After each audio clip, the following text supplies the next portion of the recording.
you're going to have a really hard time ever allowing that GI lining or that gut lining to restore. Now, one of the other triggers, besides food, so food is a trigger.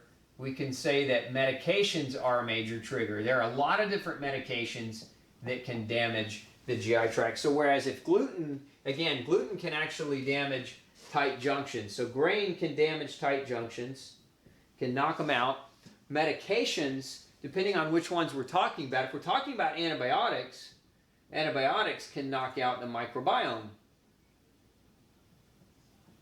If we're talking about the mucosal barrier, if you've ever taken a non-steroidal anti-inflammatory like aspirin or ibuprofen, and let's put up, I've got a study on aspirin and alcohol actually causing leaky gut problems in people. And I put alcohol in the drug category because alcohol is a drug, right? And just because it's not a prescription drug doesn't mean it's not a drug. But chronic alcohol use, we know, causes intestinal permeability. Aspirin, we know, causes intestinal permeability. And the reason why I bring this up today is because so many people are told by their doctor that a glass of wine a night is perfectly fine. Even 2 glasses of wine a night might be perfectly fine. And so these people go on through their lives. They're eating grain-free. They're doing the best they can do. They're exercising, but they're still struggling because they're drinking alcohol. So it's very important that you understand that alcohol actually disrupts the mucosal barrier, causing a disruption here, opening the lining of your GI tract up to more damage. So understand that even 1 glass of wine a night, if you're doing it every night consistently, you're going to create this scenario, and it's going to be really, really a hard struggle for you to come back and recover from this. So keep that in mind. Now, on the food category, there was one that I was talking about this the other day with a group of people, and the question came up about potatoes. And so since we were talking about food, I'm going backwards here. Potatoes is one of the triggers on the leaky gut diagram, and the reason I put that in specifically is because a lot of people don't realize that there's a particular glycoalkaloid, which is a substance, a plant-based substance found in potatoes that for many causes leaky gut.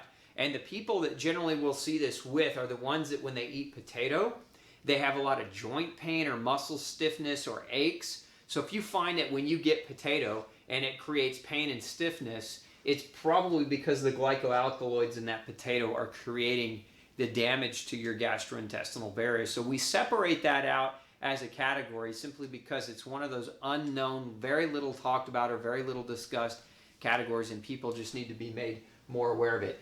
Back to the medication. So we've got antibiotics, very common, non-steroidal anti-inflammatory, alcohol, but what else in medication? What about antacids?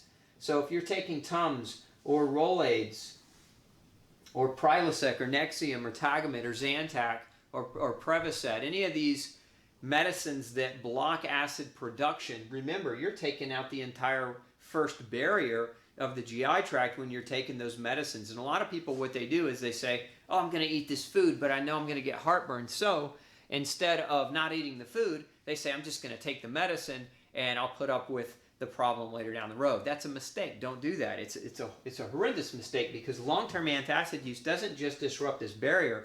It disrupts your ability to fight infection, but it also causes magnesium and calcium and zinc and B12 deficiencies. So it causes a lot of nutritional deficit. I'm talking about zinc and B12 and actually vitamin A and vitamin B2. So these are nutrients and amino acids and proteins. It can cause protein deficiency.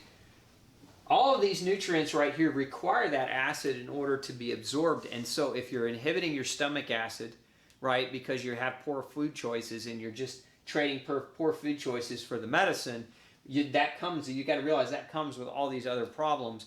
And we just did a show a couple of weeks ago on calcium and magnesium, and we did a show on B vitamins and all the side effects that come along with those deficiencies. And you don't want to trade, you don't want to trade out because it's just not worth it. It'll crush your health and prevent you from repairing and restoring your health. And two, remember that zinc is required to heal leaky gut. So if you're doing something that creates leaky gut but at the same time prevents a leaky gut from ever healing, that can also pose a huge problem or a huge risk as well. Let's see here. We got lots more people chiming in. One of the questions coming in is, how do you treat? We're going to get to that.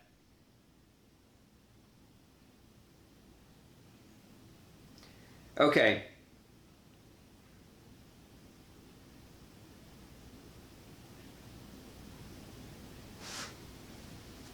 Yeah, so Birgit's asking about the white potato issue. Is it just white potatoes, or is it also sweet potatoes? No, it's white potatoes in particular. Now, when I say white potatoes, understand what that means. That means potatoes with white flesh on the inside. So you can do like those little red potatoes with the white flesh on the inside, and those are going to have similar glycoalkaloids as like a russet potato, or again, these big brown baked potatoes with the white flesh on the inside. So sweet potatoes are okay. White potatoes can be a problem. They're not a problem for everybody, but I just want those of you listening who maybe are eating a lot of potato but still struggling to have that knowledge so that you can make that change or make that adjustment and potentially overcome it. So again, major medications, antibiotics, non-steroidal anti-inflammatories, alcohol. Now, I said non-steroidals, but steroids can do this too, so you should be aware that steroids cause leaky gut as well. And what I'll refer you back to is we have a great article on Gluten-Free Society on medications that disrupt gut function. And so I have a whole article and a complex diagram on this topic that if you're taking a medicine that I'm not talking about tonight, you just want to double check or re-reference, you can go back to that article and you can check it out in more detail. So other things that we know can cause a leaky gut. Pesticides, and this has been known for quite a while, but it's more than a lot of people are on glyphosate right now as being a major issue, and it's a major problem. There's no doubt about it. But there are other pesticides as well. And when I say pesticide, understand I'm talking about the category of pesticides, herbicides, weed killers, etc. So like atrazine, which is commonly used on crops today, is another example of one. This one actually, for a lot of people, mimics estrogen, and it can also create symptoms of hyperestrogen dominance, and so hormonal dysfunction. It can come with hormonal dysfunction, but these are very two commonly used and applied pesticides or herbicides, etc., that are used on most of our GMO grown crops. So things like GMO alfalfa and GMO sugar and GMO corn and GMO beets, etc. That's where you really have to watch out here for the glyphosate. But then atrazine is used as a broad applicant for a number of different types of crops. So you've got to know that pesticides, this is why we're looking for organic food. We don't want to buy conventional food where we can buy organic, or if you want to grow your own garden, have your own small garden in your backyard, it's always a good idea to try to grow some of your own food. If you don't have enough space, maybe you live in an apartment, there's no room for a garden, it's a great idea to join a local organic food co-op. It's much cheaper than there is locally grown and delivered as it's seasonally available, because one of the fundamental things that we can do, because I said up here is that food can cause a leaky gut, and this, when I say that, really what I'm referring to oftentimes food allergy. So one of the ways people become allergic to different foods is when they never change their diet, when their diet never has any variability or dynamic change to it. So one of the things you can do from the food perspective is if you eat with the season, then a lot of times you will help to reduce or prevent the likelihood that you're going to come back allergic to certain foods in the future, because you're dynamically rotating your diet. And when you dynamically rotate your diet based on the seasons, again, it's just a great way to help try to prevent food-induced aspects of leaky gut. Okay. So Liz is asking here, she says, if you've had severe Candida for 40 years, can your gut still heal? Is it even possible? Of course it is.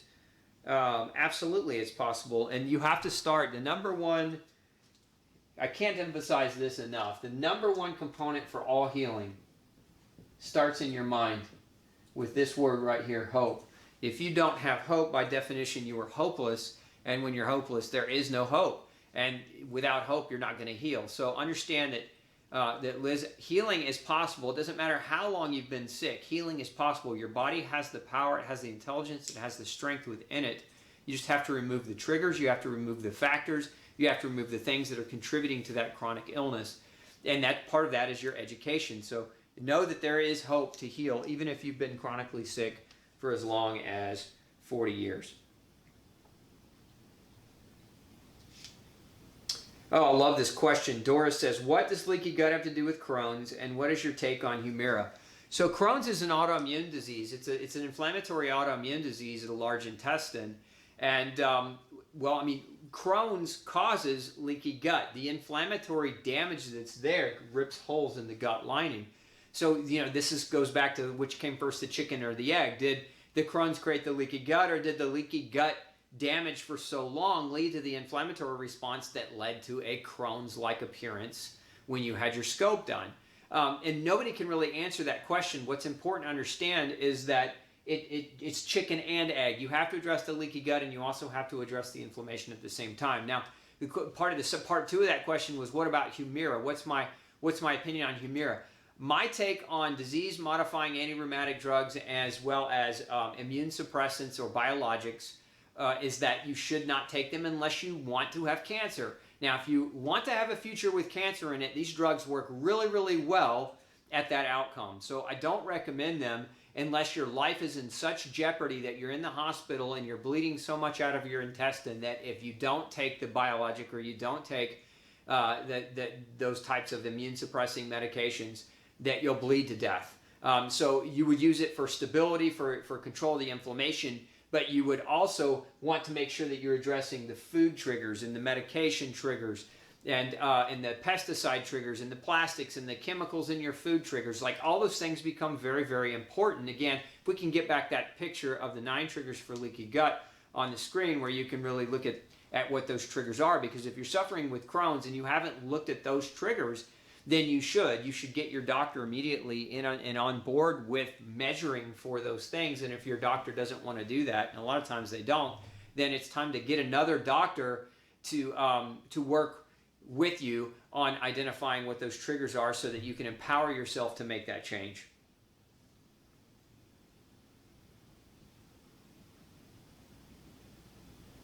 I love this. Louise is saying, will I please visit Australia? You know, I've got quite a few people from Australia who actually come to visit me. You know what? If you would put the seminar together and promise a couple of hundred people would be there, I would be happy to come to Australia. My wife might even want to come with me and do a talk on the topic, but I don't have the resources at this time to put something like that together. But if you're willing to do that for us, then we'll oblige by showing up and taking care of it. You just have to get with us. Get with my assistant, Sally. You could send an email to Sally, glutenology@gmail.com, and if it's something that you want to do or take on, we're happy to accommodate you.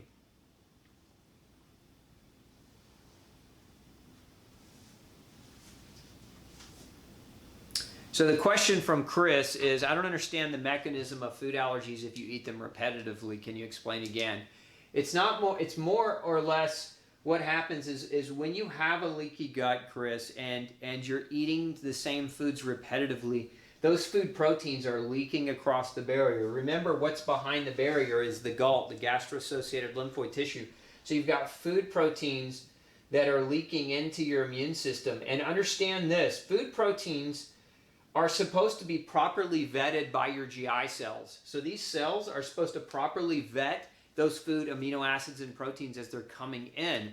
And if they're leaking through without being properly vetted, sometimes they're tagged by the immune system as foreign. They look foreign to the immune system because, again, they're not being properly vetted. So what happens is initially the GALT starts to attack those food proteins, and that's what we call the beginnings of an allergy, is where this gastro-associated lymphoid tissue starts to mount an immune response to proteins that are leaking through. The same thing can happen when we have bacterial proteins like endotoxins. They can leak through and they can create an immune response. And so we actually become hyperimmune. Our immune system becomes hyper-responsive, or that's what autoimmune disease is it becomes so over-responsive. And now, as long as you've got holes in the gut, as long as you're eating consistently, you're going to have the higher propensity to develop more and more reactions to more and more of the food that you're eating more and more often. So that's why it's important to seal the gut, to seal the lining of the GI tract, to reduce this kind of chronic battle with food. So many people are out there that struggle. They've restricted and restricted and restricted and restricted their diet multiple times, following different programs or protocols, but never really addressed the fundamental triggers for leaky gut. And until you address the fundamental triggers, it's not going anywhere. It'll just keep recreating, and the foods will just change, and the reactions to the foods will just change. So hopefully that's helpful for you.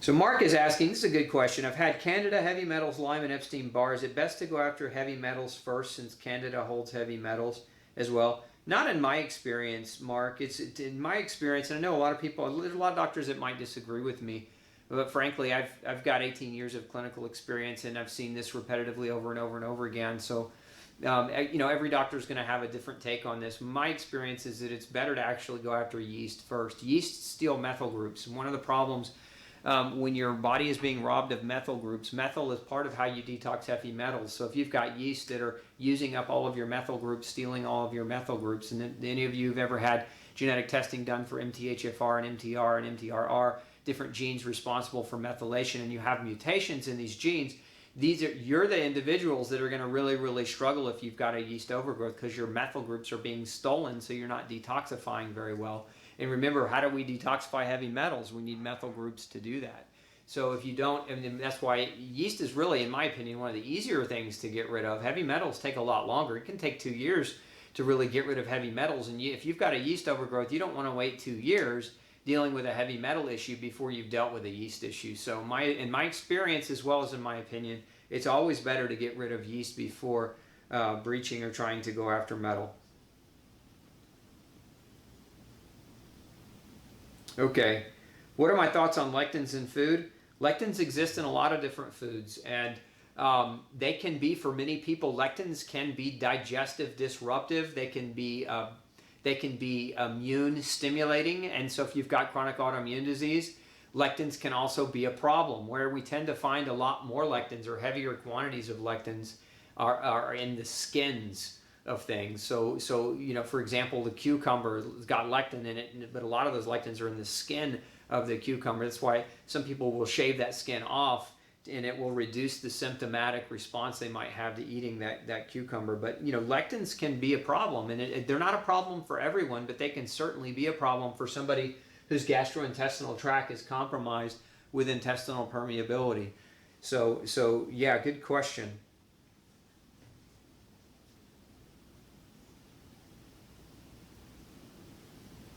Let's see here.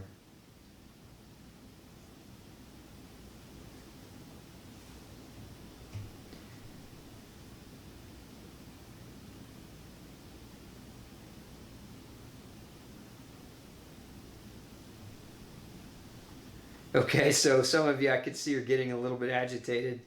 Not really. I jokingly say that, Jerry.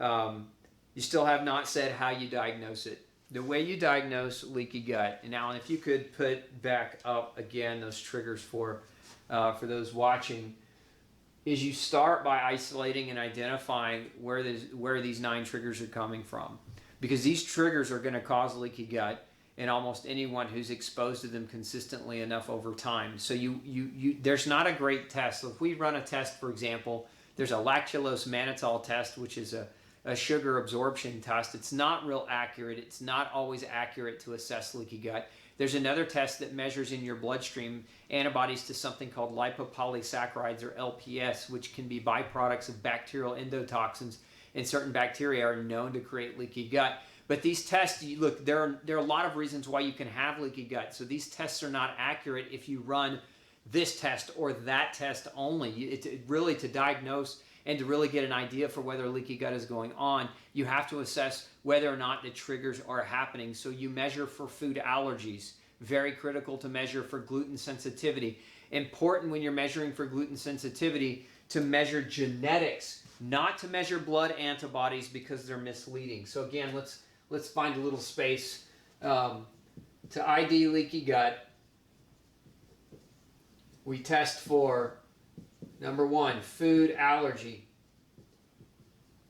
And food allergy and gluten sensitivity are not the same thing. So gluten sensitivity, we want to test, make sure you get the right genetic testing done.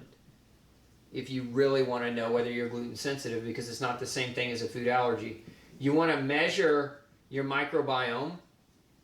So a comprehensive gut test that measures the microbiome, and it will also, within the measuring of the microbiome, it won't just measure the microbiome, but it will measure for markers of inflammation, should measure for markers of gastrointestinal inflammation.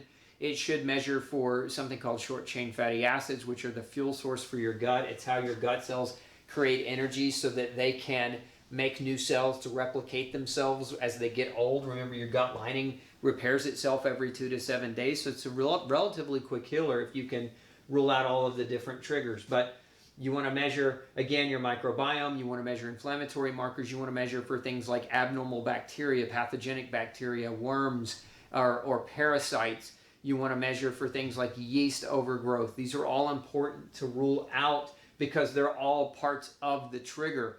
So again, you also, I mentioned earlier, if you're on medications, like many of you are taking, for chronic pain, I see it all the time. People with rheumatoid arthritis and lupus and ankylosing spondylitis come in and they're on a number of either steroids or non-steroidal anti-inflammatories or immunologics, or immune suppressing medications, and even asthma medications. The steroids for asthma medication and the antihistamines and the anti-leukotriene medications like Singulair and Benadryl, etc., suppress the immune system, and those can have a profound impact on the gut and gut permeability. So those things, those medications need to be, you need to have a doctor go through them with you, look at what is absolutely necessary and what is not.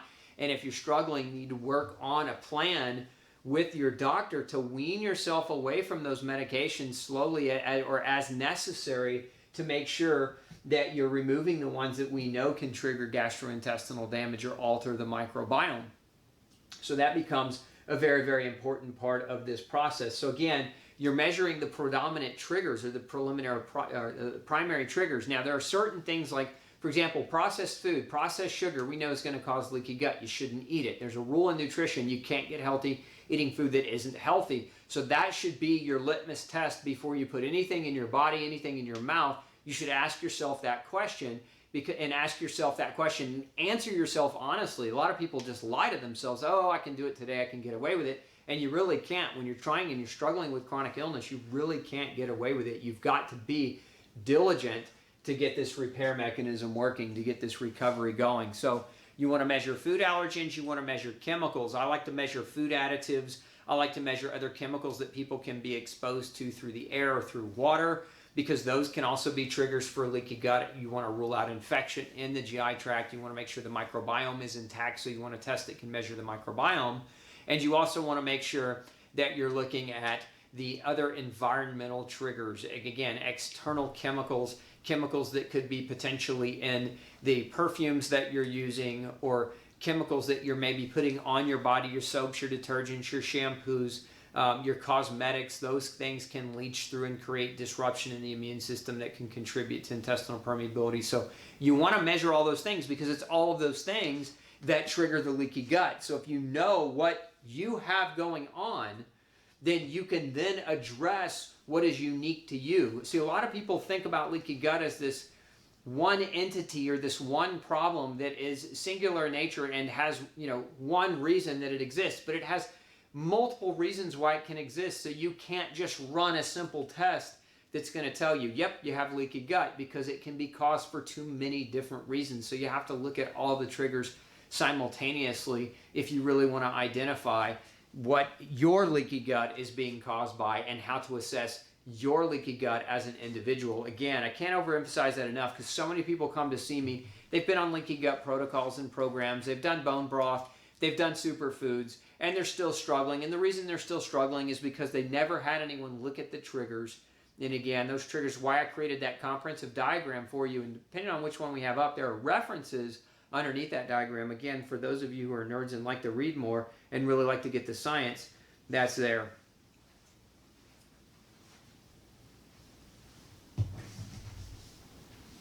Let's see here.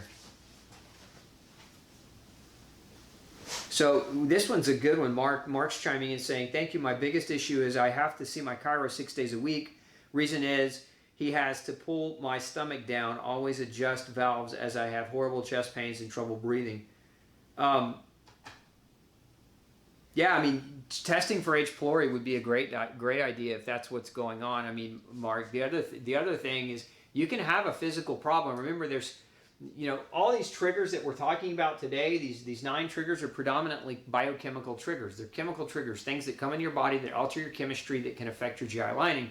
But you can have a physical valve problem, and sometimes a chiropractic adjustment is a great way. The problem with just doing a chiropractic adjustment is if you're addressing a physical valve issue because the valve is physically inflamed and broken, but you're not addressing the chemical triggers as to why that valve might be broken, then you're going to be at your chiropractor 6 times a week instead of maybe once a month or far less frequently, because you're addressing the inflammatory chemical triggers that are creating the physical disruption of the actual valve itself. So it's important to have it. I wouldn't, look, if you've got a great chiropractor, Mark, have that conversation with him, because he may have some training in functional medicine, or she, and that may be your ability at that point to open up a bigger and broader conversation about how you can look for some of these other triggers. Cheryl's asking, where are these tests obtained? They're obtained, look, you've got to go to a smart and capable, well-trained functional medicine doctor. That's how they're obtained. Because there are a lot of tests out there. My advice is don't go it on your own. This is not an arena where you have the DIY mentality, where you have the do-it-yourself mentality. This isn't like go to Home Depot and build a deck in your backyard. This is your body. This is your health. You want to work with an expert who understands these things, because you can rack up a pretty big bill running lab tests. And a lot of times, and people come to me all the time with multiple labs. They've had this lab and that lab, and they were the wrong labs. They weren't the right labs. They weren't the right methodologies, or they were misleading, or the labs weren't done appropriately where they were being looked at comprehensively. So, my advice is to get with somebody who's trained in functional medicine who can really help you. Somebody's asking, is it possible to test for glyphosate in the body? If so, is it possible to detox from it, and how? Yes, it's possible to test for glyphosate in the body, and yes, it's possible to detoxify from it. One of the better ways to detoxify is you can use different forms of zeolites. Zeolites are compounds found in the Earth's crust with a very high surface area that have great binding potential. Using silicate binders can be effective. Using pectin binders can be effective for detoxification. But the number one way to detoxify is to love your body. And I know that sounds a little ridiculous, but no, I mean that. Love yourself first, and that don't put things in that burden its capacity to detoxify in the first place. Your body is a detoxifying machine. Where people get into trouble is they overload those systems. They overload the liver, they overload the kidneys, they overload the skin, they overload the internal organs, they overload the bile and the bile production. And so there's so much toxin coming in, there's not enough room, there's no capacity for detoxification. If you clean out the easy to clean out areas, if you clean up the diet, if you clean up the lifestyle, the body will detox on its own volition if you take away the poison and remove the interference. So many people do detoxification programs and don't remove the toxins. Like they do a 4-week detox and they don't remove the toxins. It's not going to help you. You're going to waste your money and you're not going to feel any better doing something like that. Okay, let's see here. Sally, if you have a gene that you don't detox well, what can I do? That's the question. So it's not that you have a gene that doesn't detox well, it's that you have a gene that might not be as good at detoxifying, but it still detoxes. What you do and what you can do is, again, check to see what are toxins for your body. In other words, have a good functional medicine doctor measure food allergies, chemical sensitivities, those types of things, because those are the things you can control, right? Those of you who have read No Grain, No Pain know these rules really well, but I'm going to reiterate them. Rule number 1, you can't get healthy eating food that's not healthy. Rule number 2, don't eat what you're allergic to. And rule number 3, if you feel bad when you eat it, stop eating it. Listen to your body as it tries to talk to you, right? Beyond that, you need to get testing done to try to discern what else could be potentiating the problem. And that's where a lot of people lack that knowledge. Is there's something called a delayed hypersensitivity response, where you can eat a food and you can have an inflammatory response 2 to 3 weeks after you eat it. So it's not something you feel immediately, so you never recognize what you're actually doing as being a part of the problem. And it's important to get that type of testing done so you can make the adjustment. So Melanie, I am addicted to sugar and flour. Please help. I have hypothyroidism due to a thyroidectomy. Melanie, best advice I can give you is get with a doctor and work through this. If you've had a thyroidectomy, you need guidance. You need medical guidance. You need functional medicine guidance. And if you're addicted to food, that needs to be explored a little bit deeper. That's more than what we can really handle in a Facebook or YouTube live session.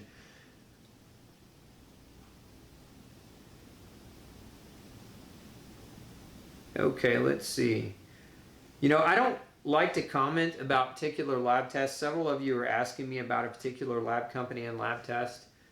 And I don't like to comment, especially if my commentary is not positive. I'd rather just not say anything. You know, as the old adage goes, if you have nothing good to say, then don't say anything.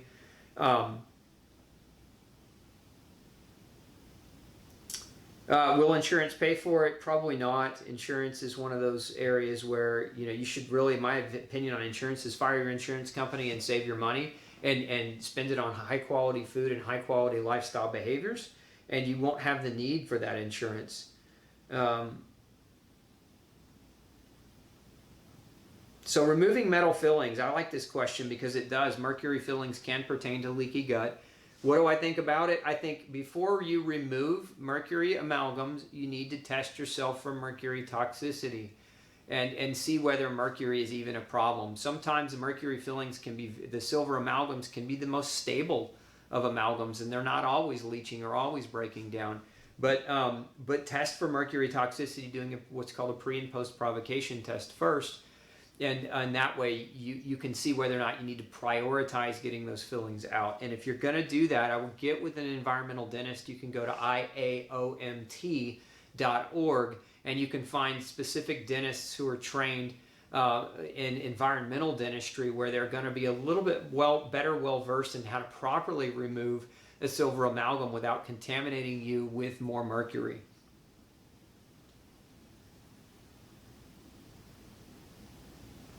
Louise is asking, is being lactose intolerant a good sign of gluten intolerance? No. Lactose and gluten are not the same thing. Lactose is a sugar, gluten is a protein. Lactose, understand what intolerance means. Intolerance means when you eat something, you cannot digest it.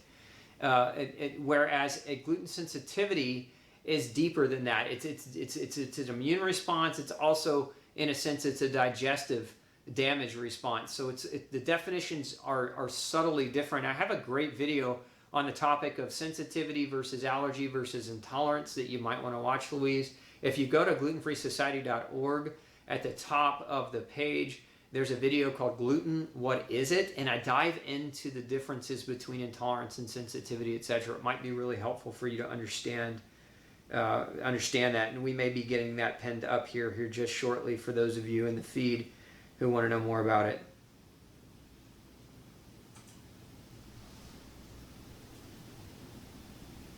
So Rebecca's asking, will zeolite or clay, etc., leak through the gut wall and therefore causing issues instead of helping?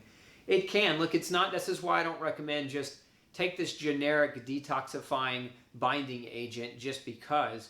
Like, this is where if you're working with somebody who understands the ins and outs of leaky gut and the symptoms that are associated with trying to repair and restore gut permeability or gut barrier function, you can avoid doing things that aren't necessary and make the decisions to do the things that are absolutely right. One of my favorite things beyond, so we're talking about detoxification.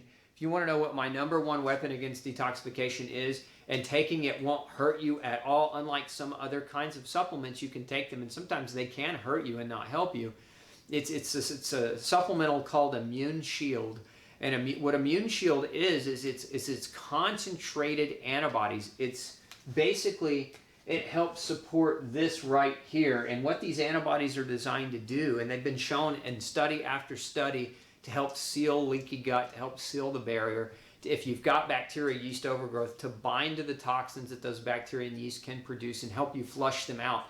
And if you take it and you don't have those problems, it doesn't hurt you. It's a source of protein that you can digest and absorb and use as protein. So very safe to take, but can be one of the most effective tools or weapons in the battle against leaky gut, especially if you've got ongoing currents of bacteria, yeast overgrowth, or other types of microorganisms that are pathological living in your gut.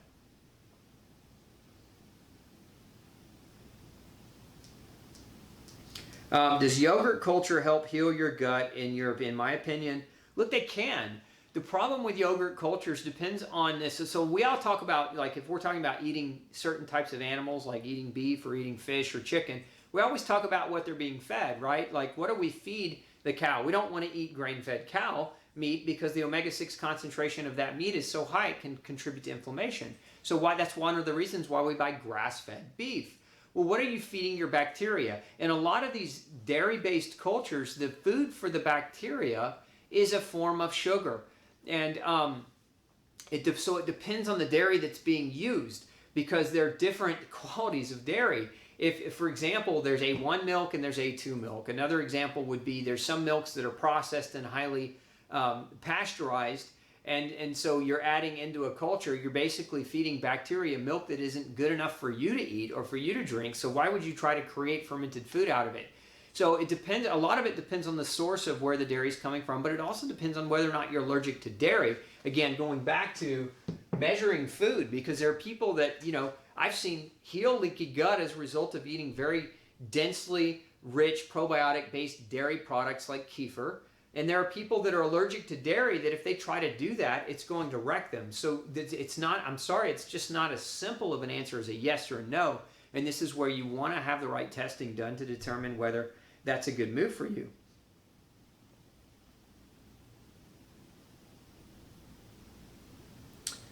Good question, Peg. How long does it take to heal a leaky gut? It depends. It depends on how many causes there are. It depends on the compliance of the person trying to heal it. If they're cheating on their diet every day, it's obviously not going to heal as quickly.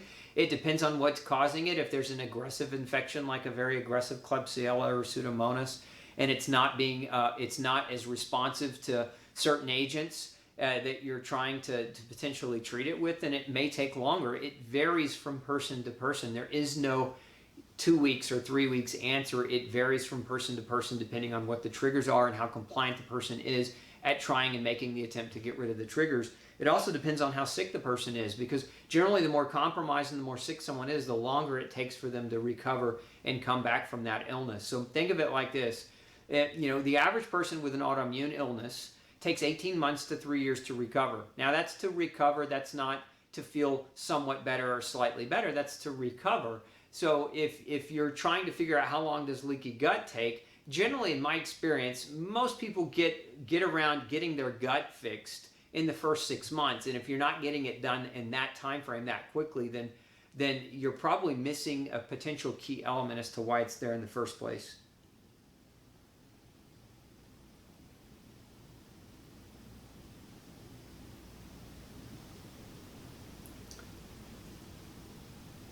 Oh man, this is a time bomb question here.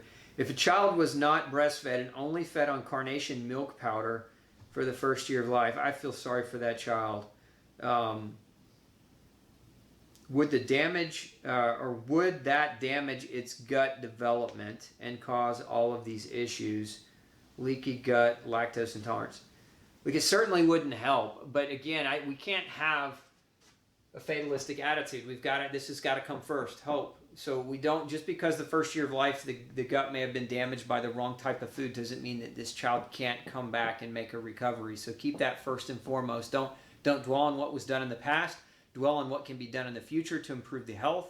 That's the best lesson I can say about that, because so many people stay sick because they develop a sense of hopelessness and they don't want to make the changes that are necessary to get better. Let's see here. Would you recommend taking Immune Shield indefinitely? You can. There's no harm in doing it. But it's not necessarily necessary to take indefinitely. So I mean, to answer that question, it depends on the person. Again, you can take it and it won't hurt you, but you may not need to take it indefinitely. I mean, if you're doing all the other right things, you shouldn't need to take it indefinitely.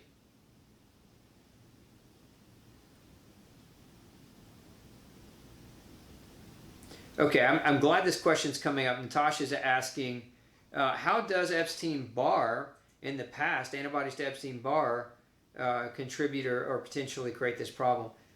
You know, in my experience in 18, and I've been doing this for about 18 years, I've seen a lot of people come in that thought they had Epstein-Barr virus, and they had antibody titers to Epstein-Barr, but Epstein-Barr never needed to be treated. It never needed to be addressed. It really was one of those guilt by association issues where they had the antibodies, but the antibodies weren't necessarily any part of their problem. So if you've got Epstein-Barr virus antibodies, it doesn't necessarily mean you have Epstein-Barr and that Epstein-Barr is creating the issue. That's just, again, that's my experience. I've seen maybe 2 cases where Epstein-Barr was truly at part of the root origin for why a person was staying chronically ill.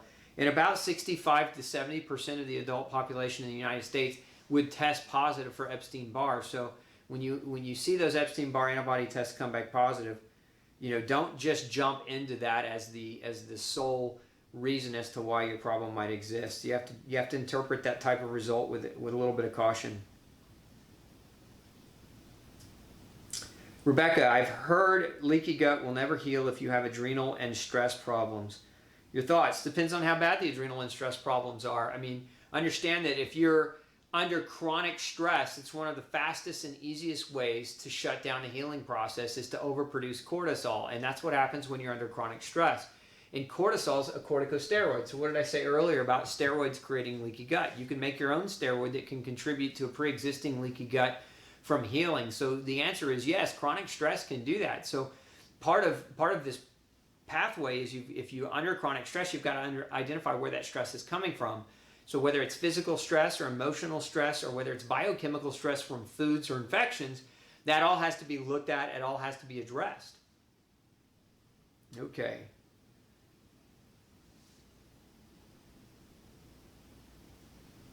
All right. Man, I can't see more questions in the feed, but let's see. I don't want to ignore my other feed here, so let me check that out too. Do I recommend digestive enzymes when repairing your gut, or should you always take them? Well, digestive enzymes, what I recommend is not just taking digestive enzymes for the sake of taking digestive enzymes, although there's no harm really in doing it. So it's another one of those supplements like Immune Shield that you can take. It won't create harm unless you're allergic to one of the ingredients that you haven't tested for. But it won't. Generally, they don't create harm, and they can be helpful to aid in digestion and take stress and pressure off the gut. But there are some tests that can be done that can measure your own body's ability to produce its digestive enzymes, and that's what I would really recommend before just taking digestive enzymes indefinitely. Is actually test to see whether or not you have digestive enzyme deficiency. Because if you don't, you might just be having an expensive supplement that may not be 100% necessary. So again, depends on the person. Let's see here. Can my wife who's nursing our child get her mercury amalgams removed? As long as she's nursing, look, I'm not a dentist, full disclosure, but as long as she's nursing, I wouldn't run that risk. I'd wait till the nursing part was done. And that way we can minimize any, if they do it wrong or if they mess up or if the mercury spills over and gets into the bloodstream more aggressively, can show up in the breast milk. I would do that after breastfeeding is done. Okay. Let's see here. What is, we're not, okay. Let's see here. So what is your typical protocol for Candida? Understanding we're all different, but a general idea. So, again, I'm going to give you a very generalized protocol, and I'm going to mention or reference certain products because I've got great familiarity with them. So, generally speaking, for Candida, we've got to take a high quality source of probiotic, and generally you want 100 billion or more, 100 billion colony forming units of probiotic. Probiotic defense, which is about 400 billion colony forming units a day. It's a powder you mix with water. There's also another one for yeast in particular. It's a probiotic with a mixture of something called Saccharomyces boulardii, which is a type of probiotic mixture that helps suppress the growth of yeast. So it helps kind of combat the yeast overgrowth within the GI tract. So that's another good option to have with a probiotic. So you need that as a bare minimum. So you definitely want to have a probiotic. And then, there are a number of different botanicals, herbs, and other compounds or chemicals that have an antifungal effect. This is where everybody's a little different, because some yeast are sensitive. For example, when I look at yeast overgrowth and people that come to see me, one of the things that we're doing is a sensitivity test. We're measuring for yeast, and if we find it, we're seeing what will kill their yeast best. So sometimes oregano is commonly used as an example as a plant to kill off yeast overgrowth, but a lot of people have yeast overgrowths that are oregano resistant, so the oregano doesn't really work. So this is where, you know, you can use things like oregano and caprylic acid and uva ursi. There are a number of plant botanicals, even silver, like homeopathic silver can be pretty effective. Berberine can be pretty effective. Grapefruit seed extract can be pretty effective. So again, there are a lot of different types of plants and herbals that can be decently effective for yeast overgrowth, but it always will vary based on the person's yeast, because that is where we might see a resistance. So I would say in the one product that I have that's very broad spectrum, so if you aren't sure how to kill your yeast, this one has a lot of different things that might have a greater effect, kind of a greater umbrella effect. It's called Yeast Shield, and it's very effective. And you can take, you know, up to 4 of those a day in an unsupervised way to kind of help with a yeast protocol. And one of the other things on a yeast protocol is you have to change your diet. A lot of people will do the supplements, but they won't change their diet. You've got to combine diet with the supplemental change. So you can't just do the supplements and not change your diet, because as you're trying to kill yeast and you're trying to suppress their growth, if you're feeding them sugar every day, if you're feeding them things that will help them to not die, basically to continue to support their growth, then you're going to be unsuccessful. And alcohol is absolutely a big no-no when you have a yeast overgrowth. It's one of the quickest and easiest ways to maintain that yeast overgrowth, as is taking antibiotics. Antibiotics are probably one of the top or leading causes of yeast overgrowth in people that I see. Okay, let's see here. A lot of questions about SIBO. What is the root cause and how to prevent it? The best way to, the root cause of SIBO is it's an overgrowth of small intestinal bacteria, hence the name SIBO, S-I-B-O, small intestinal bacterial overgrowth. In my experience, SIBO issues will typically go away when you identify and isolate this component. This is number one priority. You can take all the botanicals in the world, all the berberine in the world, but if you're not looking at how food is affecting the gut and food is affecting the microbiome, then you're gonna miss the boat on SIBO if you're just trying to use, like some doctors will prescribe rifaximin, which is an antibiotic. Natural practitioners will oftentimes recommend berberine in higher doses, which is a natural antibiotic, plant-based compound. And again, without diet change, I very rarely see SIBO go away meaningfully.